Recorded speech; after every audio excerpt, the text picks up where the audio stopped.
දාන තුල ස්ථාන 16ක් තියෙනවා. 16න් 15ක්ම කාලිංග මගල වෙනවා. මෙතන විතරක් ඉතුරු වෙනවා. කියන්නේ 1215 අවසාන රජතුමා දුර්වල පාලකයෙක්. පරාක්‍රමනේ පරාක්‍රම පාවන. එයාගේ කාලේ කාලිංග මගල මෙයා විනාශ කරනකොට ඒ රජතුමා දුර්වල වුණා. මේ වටේම වැව්වහරලා මේකල පත් දාලා වහනවා.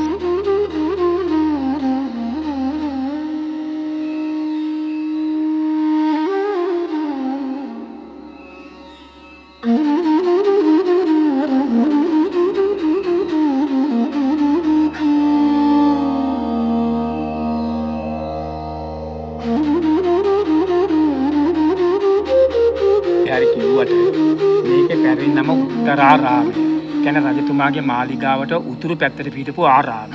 මහා පරාක්‍රම රජතුමා 1153යි 1186 අවුරුදු 33 රජකම් කරනවා. ඒ කාලේ තමයි මේ පිළිම වහන්සලා හදන්නේ. මේ වගේ පිළිම හතරක් අපේ ලෝකේ කොහේවත් දකින්න ලැබෙන්නේ නැහැ. මේක විහාර ගෙවල් තුනක්. නිසින්න පටුන, විද්දරාගර ගුහාව, නිසින්න පටුන රජකාලේ විහාර ගෙවල් තුනකට එදා මේක හදලා තියෙනවා. කෙරවලේම තියෙන බුද්ධත්වයට පත් වීම. දැන් අපි එතෙන්ද ගිහලා පිළිම වහන්සේ වන්දනා කරනකොට අපිට පුළුවන් එතන බුද්ධ ප්‍රතිමා 5 නමක් වඳින්න. බලන්නකෝ මැද පිළිම වහන්සේට අමතරව උඩ සාන්ති තොරණේ වැඩ සිටිනවා බුදුවරු 4 නමක්. ඒ මහා භද්‍ර කල්පයේ තුල පහළ වෙච්ච බුදුවරු 4 නමයි මැද පිළිම වහන්සේ බුද්ධ ප්‍රතිමා 5 නමක්. ඊට බලන්නකෝ සිරත වටේ තියෙන නෙළුම් මල් 10ක්. කියන්නේ දසපාරමිතා දම් පුරලා බුද්ධත්වයට පත් වෙනවා. ඊට බලන්නකෝ මකර රූප 6ක් තියෙනවා. දැන් මකරගේ කටින් පිට වෙන්නේ ගින්දර කියලා අපි අහලා තියෙනවා. ඒයන් බලන්නකෝ එළියට එන්නේ සිංහියෙක්. සියලුම කෙලෙස් වලින් මිදිලා සම්මා සම්බුද්ධත්වයට පත් වෙලා භාවනා යෝගීව බලනවා තමන්ගේ මව් කොයිද කියලා. එතකොට තමයි ගුහාව පේන්නේ. ඒතර වැඩ සිටින ආසනය තමයි සක්‍ර දෙවියන්ගේ ආයුධය තමයි වජිර සංකේතය කියන්නේ.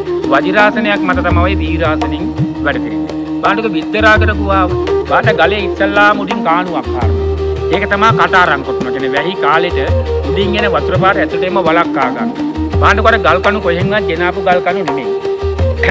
ඒ ගල් කණු මේකෙන්ම සකස් කරගෙන අඩි 16ක් කටුවෙන් මිටියෙන් ගුහාව හාරගෙන ගිහිල්ලා සිතුවම් වලින් අලංකාර කරලා තෞසිකා දිව්‍ය ලෝකයක් මවාපානවා. ඒතර ඒ පිළිම වහන්සේ තමයි පොළොන්නරුවේ තියෙන ලස්සනම පිළිම වහන්සේ. අපි ළඟ ඉඳන් බැලුවොත් බුදුන් ජීවමානව දකින්න වගේ දකින්න ඒ කලාකරුවන් නිර්මාණය කරලා තියෙනවා. ඒ වගේම පොළොන්නරුවෙන් හම්බුන රන්නාලේප කරපු එකම පිළිම වහන්සේත් ඔය පිළිම වහන්සේ.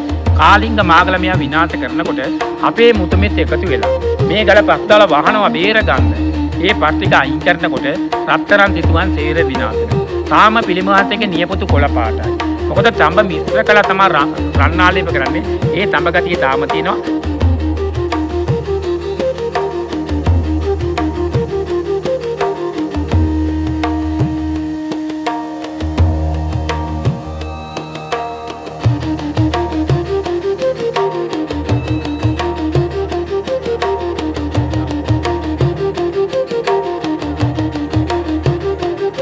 ඒ තඹගතිය තාම තියෙනවා.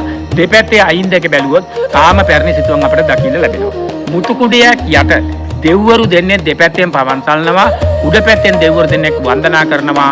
විෂ්ණු බ්‍රහ්ම කියන දෙව්වරු දෙන්නා. මුතු කුඩයක් යට අසුන්ගෙන තමන්ගේ මව මාතෘ දිව්‍ය රාජ්‍යය ඇතුළේ සියලුම දෙව්වරුන්ට අභිධර්මයේ දේශනා කරන පිළිමවන්ත තමයි ඒ ගුහාව ඇතුළේ වැඩ සිටින්නේ. ඊකට තියෙන සෙල්ලිපි අකර ගලේ හතරක් කොටුවක් තියෙනවා. එතන එදා මේ වැඩ බිස්සුන් වහන්සේලා සංඝ ભેද ඇති කරගන්නවා නිකායවල වලට බෙදෙනවා. බුදුදහම පිරිහීගෙන යනවා. මහා පරාක්‍රම රජතුමා මේවා දකිනවා. තවත් අවුරුදු 5000ක්වත් මේ ශාසනය ආරක්ෂා කරගන්න නම් මේකට වැඩිපිළිවෙල සකස් කරගන්න ඕනේ. එවනම් දිඹුලාගල මහා කාශ්‍යපවන්තික සාකච්ඡා කරගෙන හදාගත්තු විනය නීතිමාලක් ඔය තියෙන්නේ. තුන් නිකායක් එක නිකායකට පත් කරනවා. ඒ නිකායවල තුන් තමයි අබේගිරිය ජේතවනේ මහා විහාරය. බලන්න හිටිපිලිම වහන්සේ අපිට මේ වගේ පිළිම වහන්සේ නමක් කොහේවත් දකින්න වන්දනා කරගන්න ලැබෙන්නේ. හැබැයි මේ පිළිම වහන්සේට මත දෙකක් තියෙනවා. බෙල් මහත්තයා කියන්නේ ලංකාවේ පළවෙනි පුරාවිද්‍යා කොමසාරිස්තුමා.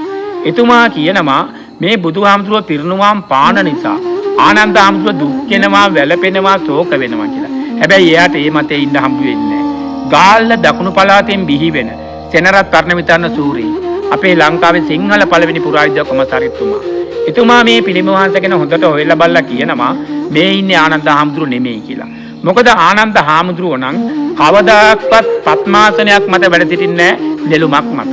කම්පෙති බාණ්ඩක ලම්බ කරන කම්පෙති රැලි සහිත කොණ්ඩ. ඒ වගේම බුදුන්ට අගෞරවයක් නිසා බුදුන්ගේ සිරසෙයිලි ආනන්ද හාමුදුරුව කවදාක්වත් වැඩ සිටින්නේ නැහැ. බුදුහාමුදුරුවෝ පිරිනුවම් පාන තුරු ආනන්ද හාමුදුරන්ට රාජ්‍යයක් ලබා ගන්න බැරි වුණා. සාමාන්‍යයෙන් හාමුදුරනමක් පත්මාසනයක් මත වැඩ සිටින්නේ. එහෙනම් මේ අපේ බුදුරජාණන් වහන්සේ අවසාන වතාවට ලෝකයේ දෙස බලන ආකාරය පිරිනුවම් පාන්න මොහොතයි තියෙන්නේ. දේශනා කරපු ධර්මයේ දේශනා කරලා හමාරයි. මගෙන් පස්සේ මේ ලෝකෙට මොකද වෙන්නේ කියලා මහා කරුණාවෙන් බලන ආකාරය. පර දුක්ඛ දුක්ඛිතේ මුද්‍රාව. පර කියන්නේ අනුන්ගේ දුකට පිහිටවීම. අවසානයේ මොහොතේ බලනවා මම කාටද පිහිට වෙන්නේ. ඕනෑම බුදු කෙනෙක් පිරිනුවම් පාන්න මොහොතකට පෙර සියලු සත්‍ය දෙන මහා කරුණාවෙන් බලනවලු. ඒ නිදහස් සිරියවෙන් තමයි මේ වැඩ සිටින්නේ. දකුණු පාදයට බර එනකොට එන හැඩ තමයි නිර්මාණය වෙන්නේ. අපට කිසිම තැනක වන්දනා කරගන්න නොලැබෙන දුර්ලභම පිළිමේ වහන්සේ තමයි මේ පිළිම වහන්සේ. ඒකට මේ පිළිම වහන්සේ සැතපෙන පිළිමයක් කියලා තමයි නම් කරලා තියෙන්නේ. හැබැයි ඉතින් ඉස්කෝලේ දරුවෙකුට එහෙමනම් මේ පිළිම වහන්සේ ගැන විභාගశాල ලියන්න ආවොත් ඒගොල්ලන්ට ලියන්නේ සැතපෙනවා කියලා. මොකද පිළිගන්නේ පොත්පත් වල සටහන් වෙන්නේ සැතපෙන පිළිමයක් කියලා. හැබැයි බුදු කෙනෙක් සැතපෙන්නේ සිංහ සීයාවෙන් දකුණු වැලේට. එවනම් බුදුන්ට කියලා නෑ අවසානයේ හුත්ම වේදනා ටික පෙන්눔 කරනවා. වන් හිරිපතුල පල්ලෙහාට යනවා. සිවුරු පොටේ මෙතනින් බිමට වැටෙනවා. අපට දකින්න ලැබෙනවා හිස් වෙච්ච පපුවක්. පපුවයි බඩයි එක හා සමාන වෙනවා. උඩාත මැදින් නැමෙනවා. කම්පෙති කඩාගෙන හැලෙනවා. නෙත් දෙක අඩවන් වෙනවා. කොට්ටේ මේ පැත්තට පාත් වෙනවා. පිරිනුවම් පෑවට පස්සේ බර වැඩි. බාන්න කම්බුලියට තියාගත්තු අත එළියට එනවා. බුදු කෙනෙක් ජීවමානව වැඩ සිටිනකොට මංගල ලක්ෂණ 216ක් තියෙනවා සිරිපතුල් වල. ඒවා තේරම ගිලිහිලා යනවා. සිරිපතුලේ නෙළුම් පත්මයක් විතරක් ඉතුරු වෙනවා. අපිට මේ පිළිම ආන්තේ සාධක ඇතුව පිරක දකින්න නම් අර අතෙන්ට කියලා බැලුවොත් පේනවා සිරිපතුල් නෙළුම් මල් දෙකක් පේනවා. අර සිවුරු කොට බිමට වැටෙනවා. වැඩි සිවුරු කොට නමනවා. අතින් නම් බැලුව පපුව පැත්ත සම්පූර්ණ ඇතුළට යනවා. උඩට ගත්ත හුස්ම ටික ඉරෙච්ච ආකාරය ඉනේ බන්දපටිය පවා පේනවා. දැන් අපි බුදු කෙනෙක්ගේ මූණක් දකින්න සාන්ත දාන්ත මූණ. ඉති පිළිම වහන්සේ දිහා බලලා මේ පිළිම වහන්සේ දිහා බලනකොට අපිට ලොකු වෙනසක් පේනවා. කියන්නේ බුදුහාමුදුරන්ගේ අවුරුදු 80ක් වයසත් අර බුදුහාමුදුරෝ ඌරු හතු බිම්මල් වෑංජනයක් සමග දානයක් වළඳලා බඩේමකට අපි අහලා තියෙනවා. ඒ දේ තමයි මේ කලාකරුවා කළුගලක් වලින් පෙන්වන්නේ. ඒ ටික දකින්න නම් අපේ හැමෝටම අර අතෙන්ද කියලා බැලුවොත් තමයි ඒක. අර සුද්ධගේ කතාවට සුද්ධගේ කතාවක් තමයි ජනප්‍රවාද කතාවක්. කිසිම පොතක පතක ලියවෙන්නේ නැහැ. දරුවෙකුට විභාගයට එන්නෙත් නැහැ, ඇවිල්ලත් නැහැ. අර බඩේ තියෙන චූටි පැල්ලම් දෙකක් බදාම් දාලා වහලා ඒ කලින් තමයි සුදු මහතුරු වාගයක්. ඒගොල්ලෝ කරන්නේ ඇත්තු මරලා දල අරගෙන ගජමෙතු කරන සුදු මහතුරු වාගය. එදා දවසේ මේගොල්ලන්ට ඒ වගේ දේවල් හම්බුන්නේ නැහැ. එදා මෙයා මහා වනාන්තර. මේ වනාන්තරයේ මැදින් ඇත්තු හොයාගෙන යනකොට අපේ කට්ටිය පිළිමවන්තයට වැඳගෙන ඉනවා. සුදු මහත්තයා දැකලා තිනවා. ළඟට ඇවිල්ලා ඇහුවලු මේ කළුගල් වලට වඳින්නේ කියලා. නෑ අපි බුද්ධ ප්‍රතිමා කොහේ දැක්කත් වඳිනවා. මේ වේ පිහිටනුවත් අපට තියෙනවා. උඹලගේ බුද්ධගේ ඔච්චර මනුහක්ද කියලා පිළිම හතරේ වෙඩි තිබ්බලු. වෙඩි තියලා දඩේමියන්ට අනිත් පැත්ත හැරෙනවත් එක්කම කොහෙදෝ නැති ඇතෙක් ඇවිල්ලා සුදු මහත්තයා පාගලා මරලා දානවා. මැරුවට පස්සේ අනිත් සුදු මහත්තයාත් ඇතාට වෙඩි තියෙනවා. ඇතා වෙඩි කාගෙන ගිහලා පිටියකට වැල්ලා මැරෙනවා. ඇතා මල පිටිය ඇතුමල් පිටිය වුණා කියනවා. ඒ වගේම අපි පිළිම වහන්සලා හඳුනා ගන්න මෙහෙමයි. ලබාන්න ඉස්කෝලේ දරුවෙකුට යුග 3ක් මහනුවර පොළොන්නරුව අනුරාධපුර. ඒ යුග තුනේම පිළිම වහන්සේ 3 නමක් එක ළඟ තියෙනවා. දරුවෙකුට කියනවා මේකෙන් පොළොන්නරු යුගයේ පිළිම වහන්සේ සටහන් කරගන්න කිව්වා. අපි කොහොමද හොයන්නේ පිළිම වහන්සේ එක හා සමාන නම් අපට හරිය ලේසි සිවුරෙන් හොයාගන්න. අපි මහනුවරගේ පිළිම වහන්සේ නමක් වන්දනා කරනකොට සිවුරට දිය රැල්ලක් වගේ රැල්ලක් එන්නේ. අනුරාධපුරයේ පිළිම වහන්සේ නමක් වඳිනකොට සිවුරට තනීර එන්නේ. පොළොන්නරුවේ පිළිම වහන්සේ නමක් වඳිනකොට එක ළඟ ඉරි දෙකක් එනවා. දිත්ත රේඛා අමරාවතී කරගෙන ශාසනයේ ඒ තරම්ම දිනේ. ඒ වගේ මේ ඉස්කෝල දරුවෙක්ගෙන් අහනවා මේ පිළිම වහන්සේලා කොහෙන්වත් ගෙනත් තියපුවද මේ ගලෙන් හදපුවද කියලා අහනවා. ඒවට කියන්නේ ආබද්ධ අනාබද්ධ. ඒතර මේවා ආබද්ධ පිළිම. ගලෙන් හදාගෙන ගලට බද්ධ වෙච්ච නිසා ආබද්ධ කියන්නේ.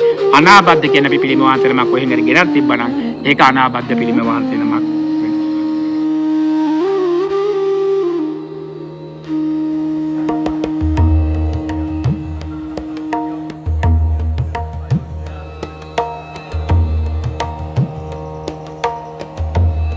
තුළ ස්ථාන 16ක් තියෙනවා. 16න් 15ක්ම කාලිංග මගල වෙනවා. මෙතන විතරක් ඉතුරු වෙනවා. කියන්නේ 1215 අවසාන රජතුමා දුගුල පාලකේ. පරාක්‍රමයෙන් පරාක්‍රම පාවන. එයාගේ කාලේ කාලිංග මගල මෙයා විනාශ කරනකොට ඒ රජතුමා දුර්වල වුණා. මේ වටේම වැව්හරලා මේකල පත් දාලා වහනවා. කාලිංග මගල බලනවා එයා හිතනවා මේ වැව් වලින් අයින් කර පස්කොළුව තමයි මේ තියෙන්නේ. මේක බේරෙනවා. බෙල් මහත්තයාගේ ඉංජිනේරු මහත්තයා. එයා කොළඹ ඉඳන් මඩකලපුව දක්වා දුම්රිය මාර්ග මායින් කරලා තියෙන මේ වගේ. ඒතර එයාට වැටෙනවා මේකලට මොනවා හරි තියෙනවා කියලා. එයා රේලුවෙන් අයින් වෙලා පුරාවිද්‍යා කොමසාරි වැඩ බාර අරගෙන මේවා කැණින් කරනවා. කැණින් කරලා ඉතින් වටිනා දේවල් ගන්නවා. අපිට ඉතින් මේ පිළිම හතරයි gadol ටිකයි විතර වටිනා දේවල් සීරම අරගෙන තියෙනවා.